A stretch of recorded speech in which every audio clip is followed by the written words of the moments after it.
Hello, I'm David Roger, General Counsel for the Las Vegas Police Protective Association. This is the next in a series of videos concerning Miranda versus Arizona. And as you'll recall, Miranda versus Arizona involves two prongs.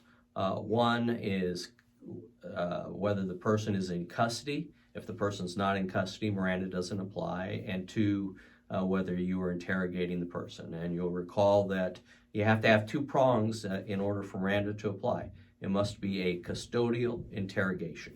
So in this segment, we're going to talk about the U.S. Supreme Court decisions and Nevada decisions defining what is custody or what is custodial for the purposes of Miranda.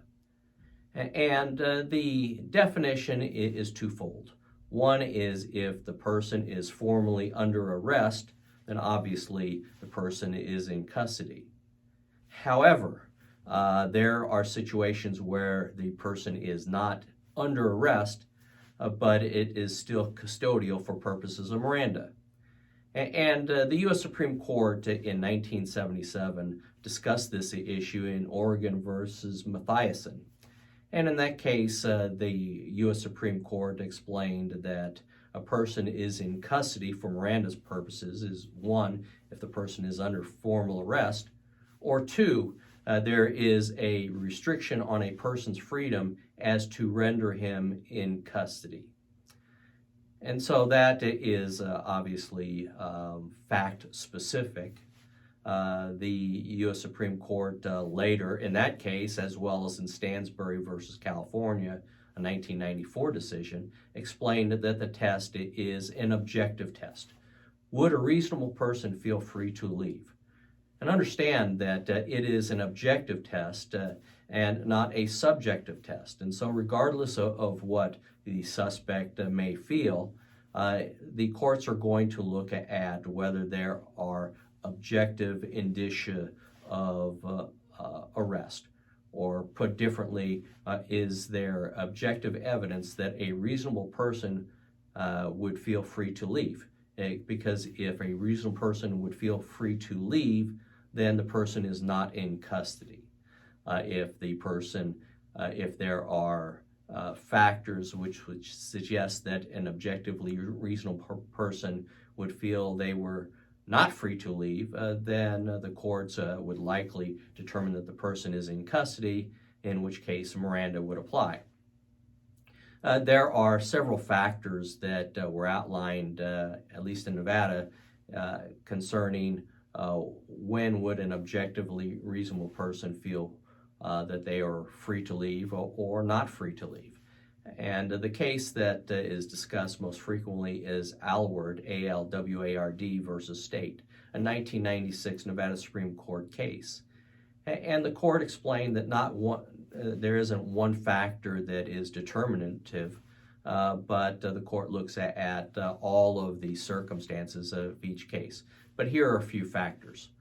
One, the location of the interrogation. Is the person at the front of the vehicle being interrogated?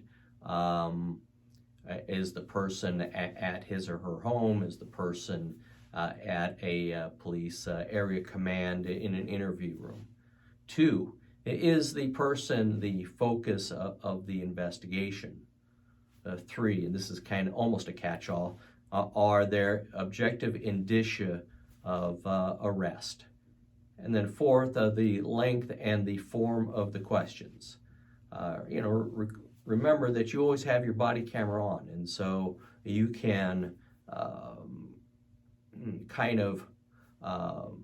establish the parameters of your questioning. If you are forceful in your questioning, it is more likely that a court might find that the person, an objectively reasonable person, would not feel they are free to leave. So those are the factors. For detectives out there, if you believe that you might have a close call in a case of your interrogation when you have not read Miranda to the individual, let the person go. you don't have to make a PC arrest right then and there. You can go and author an affidavit requesting an arrest warrant and go back and arrest the person at a later time.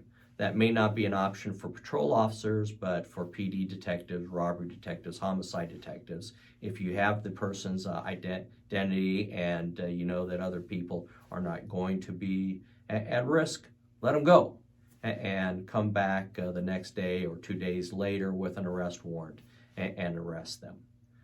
As always, if you have any questions, feel free to contact me at droger@lvppa.com. Call me. Make sure you check out the website, davidroger.us. Subscribe to our channel, and of course, call me with any questions, whether they're criminal related or otherwise. If I can't answer your questions, I'll put you in touch with an attorney. Thank you.